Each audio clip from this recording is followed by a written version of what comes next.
Hello दोस्तों, welcome to J two GPT. जैसे कि आप लोगों ने डे 9 वाले वीडियो में देखा होगा कि मैंने अपने जो CS50 वाले वीक 4 के वो प्रॉब्लम सेट थे वो कंप्लीट करे थे, तो वहीं से आज कंटिन्यू करना था। So today was day 10। तो आज सबसे पहले तो मैंने वही चैट जीपीटी से ही पूछा था कि आज डे 10 है तो आज कैसे करना है, कैसे नहीं, क्या नहीं। तो उसने मेरे को सबसे पहले तो ये कहा कि एपीआई प्रोजेक्ट बना लूँ, बट उसके बाद मैंने इसे बोला कि बेसिकली कि ध्यान रख लियो कि सारा कुछ मतलब मेरे make sure it is line to my road map, मतलब कि मेरे रोड मैप के हिसाब से ही हो सारा कुछ। तो फिर इसने थोड़ा सा चेंज किया।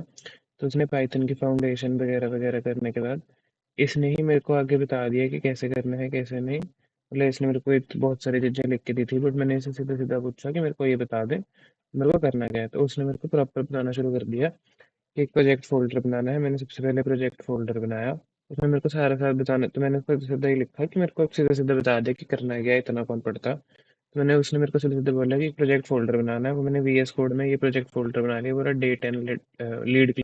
उसके बाद उसने मेरे को बताया कि एक तो लीड क्लीनर डॉट पाई, मतलब एक पाई फाइल बनानी थी और एक सीएसवी फाइल बनानी थी। ये दोनों भी मैंने बना ली, जो कि ये एक लीड क्लीनर वाली और एक लीड्स वाली।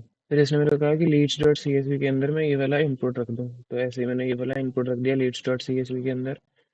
फिर उसने मेरे को कहा कि अब लीड क्लीनर वाले में बेसिकली करना क्या था, इसमें जो भी यहाँ पे इनपुट थे, ये सारे इनपुट मेरे को वो बेसिकली इसके थ्रू यहाँ पे लाने थे। अब मैं वो दिखाता हूँ कैसे था, मैं समझाता हूँ मतलब ढंग से वो क्या था। तो सबसे पहले तो इंपोर्ट सी एस वी मतलब कि जो ये leads dot C S V वाली फाइल थी ये लीड क्लीनर में इंपोर्ट हो जाए।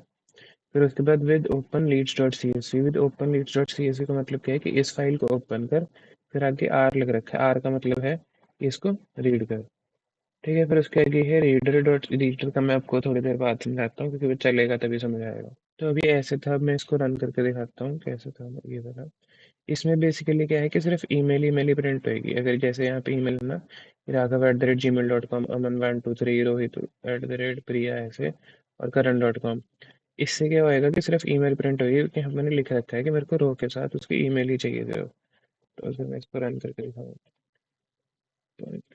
लीड क्लीनर, तो इसने मेरे को वही तीनों मेल्स प्रिंट करके दे दिए। उसके बाद उसने मेरे को क्या कहा कि मेरे को मेल वेरीफाई करनी है कि वो मेल आईडी जो यूजर ने डाली है वो ठीक डाली है कि नहीं डाली। तो फिर मैंने डिफरेंट फाइल बनाई। फिर उसके बाद मैंने जो रो इन रीडर वाले था वो सारा कुछ सेम रखा। बस उसमें ये कह दिया कि अगर उसमें @ है सिर्फ तो प्रिंट कर। तो अब अगर मैं इस ये वाला रन करके दिखाऊँ, जब मैंने ये वाले प्रिंट किया तो ये सिर्फ इसने @ वाले दिखाया। इसमें करण वाले में और रोहित वाले में नहीं था, तो इसने ये वाली प्रिंट नहीं करी। इतना हो गया। तो इतना मैंने उसको सारा कुछ बता दिया कि ये ऐसे ऐसे हुआ है। फिर मैंने उससे सारा ये भी पूछा कि मतलब इस चीज़ में कि जिस चीज़ मेरे को वर्ड में डाउट था कि ये वर्ड किस लिए यूज़ किया है, वो सारा कुछ मैंने पूछा था। जो मैंने आर वाला बताया आपको, आर वाला भी मेरे को इससे पता चला था, इसने मेरे को बताया था कि आर बेसिकली क्या करता है। जो with open leads dot C S V है, इसको एज अ डिक्शनरी खोलता है और इसको रीड करता है। फिर रीडर क्या करता है, रीडर ये करता है कि पहले जब वो डिक्शनरी लेता है तो वो इस पूरे को अलग से डिक्शनरी ले लेता है। फिर रीडर क्या करता है, इस लाइन को अलग डिक्शनरी लिया, एक सेकंड, इस लाइन को अलग डिक्शनरी लिया, इस लाइन को अलग डिक्शनरी लिया, ऐसे ऐसे भी ये रीडर का काम है। फिर जब इसके आगे मैं लिखता हूँ फॉर रो इन रीडर, मतलब कि इस रीडर की एक रो में अगर है तो सिर्फ उसको प्रिंट कर दे, ऐसे ऐसे है। ठीक है। उसके बाद ये सारा कुछ हो गया। ये सारा कुछ वही है जो मैंने आपको एक्सप्लेन किया, वही मैंने पूछ पूछ के उससे ही करा था।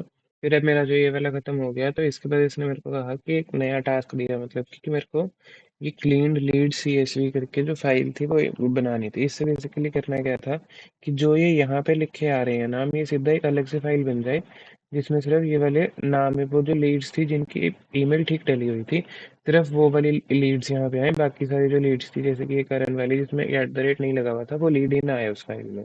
ये करना था। तो इसके लिए मेरे को चैट जीपीटी ने ही कोड बताया था, इसमें मेरे को समझ नहीं आया था, तो मैंने ये भी चैट जीपीटी से पूछा कि किस लाइन का क्या मतलब है। तो इसने मेरे को सारा एक्सप्लेन किया। ये वाला मैं आपको कोड दिखा देता हूँ, मैंने जो लिखा था इससे कॉपी करके ही लिखा था बेसिकली। ये वाला कोड है। अब इसमें क्या था, सबसे पहले तो ये आर वाला फंक्शन था। आर वाले फंक्शन का सेम ही काम है कि वो रीड करता है। फिर उसके बाद अब वो क्या कर रहा है, clean leads dot C S V करके वो एक फाइल बना रहा है। उसके आगे डब्ल्यू रखा हुआ है। डब्ल्यू का मतलब ये है कि अगर तो वैसी फाइल नहीं बनी हुई है, क्लीन लीड्स वाली फाइल अगर नहीं बनी हुई, तो जो VS कोड है वो खुद वो फाइल बना देगा। और अगर बनी हुई है तो उस फाइल को खाली करके दोबारा से लिखना शुरू कर देगा। फिर फील्ड नेम्स दिए मैंने कि मतलब मेरी जो रोज होंगी उनका हेडर वगैरह क्या क्या होएगा। फिर मैंने फिर जैसे यहाँ पे reader dot C S V dict reader करा था, यहाँ पे मैंने writer dot C S V dict writer करा कि आउटपुट फाइल जो ये वाली फाइल होएगी, क्योंकि जो ये ओपन हो रहा है और जो ये सी एस वी फाइल जो बन रही है इसको मैंने डिफाइन कर दिया कि आउटपुट फाइल है। तो ये आउटपुट फाइल हो गई। फिर इसके जो कॉलम्स है वो फील्ड नेम जैसे हो गए। फिर उसके बाद वही है कि जो जिनमें मतलब एट द रेट है उनको प्रिंट कर दे, और फिर इसमें ये फाइनली देता है कि print clean lead save successfully. इसमें सिर्फ ये फाइनल में वो प्रिंट करके देता है। इसको अगर मैं रन करके दिखाऊँ तो इसने मेरे को सीधा वही दिया कि क्लीन लीड सेव सक्सेसफुली। इसने ये वाली फाइल बना के दे दी, क्योंकि मैंने पहले ही करा था तो मैंने पहले से मेरी फाइल बनी हुई है। तो ये सबसे पहला टास्क था। तो इसके बाद मैंने जितना भी आज वाला जो भी काम किया था वो चैट जीपीटी की हेल्प से मैंने सारा कुछ गिटहब में अपलोड कर दिया। इस गिटहब का लिंक मैं डिस्क्रिप्शन में डाल दूंगा। आगे से भी मैं रोज़ यही कोशिश करूंगा जितना भी मैं कोडिंग वगैरह का काम करूँ सारा गिटहब में अपलोड करके और गिटहब का काम डिस्क्रिप्शन में डाल दूँ। फिर उसके बाद मैंने चैट जीपीटी से पूछा कि मेरे को क्या करना है। जब मेरा वो वाला काम हो गया तो फिर इसने मेरे को ये वाली दो चीज़ें दी थी। ये लीड एनालाइजर बना लूँ। पहले तो इसने मेरे को बेसिकली ये बोला कि N8N वाला अकाउंट लॉगिन कर लो। मैंने बट वो करके देखा, बट वो मेल पे ओटीपी नहीं भेज रहे थे ढंग से, फिर वो चल ही नहीं रहा था। फिर अब लीड एनालाइजर वाला ये था कि पहले मैं टोटल लीड्स काउंट कर लूँ, उसमें से वैलिड कितनी है इनवैलिड कितनी है ये सारा कुछ काउंट कर लूँ। तो उसके लिए मैंने यहाँ पे फंक्शन लिखा। ये मैं करके दिखाता हूँ। ये दूसरे वाला है अभी वैसे, क्योंकि इसमें मैंने वो रिपोर्ट वाला भी डाल दिया बेसिकली। अभी जो पहले था उसमें ये वाला सीन नहीं था, उसमें सिर्फ यहाँ पे रन करा होगा। उसमें सिर्फ इतना बताया था कि टोटल लीड 5 है, उसमें से वैलिड 3 है और इनवैलिड 2 है। अब मैंने क्या किया, अब मैंने ये कर दिया कि पाइथन लीड। तो अब इसने रिपोर्ट जनरेटेड सक्सेसफुली बोल दिया, और ये रिपोर्ट कहाँ जनरेट हो रही है, रिपोर्ट ही यहाँ जनरेट हो रही है कि टोटल लीड 5 ही थी, उसमें से वैलिड 3 है, इनवैलिड 2 है, और टोटल 5 कंपनीज ने मेरे को मतलब कि डाटा दिया है। फिर जो मेरी ये फाइल्स थी जो मैंने नई ऐड करी वो भी मैंने इसमें ऐड कर दी। ये लीड एनालाइजर वाली और दूसरी वाली लीड रिपोर्ट वाली ये रही। तो ये भी मैं अपने वही गिटहब वाले अकाउंट में ही साथ ही डाल दूंगा, तो वो डिस्क्रिप्शन में लिंक डाल दूंगा मैं, तो आपने वहां से चेक करना होगा, देखना होगा तो देख लेना। So that was it for day 10. मिलते हैं for day 11.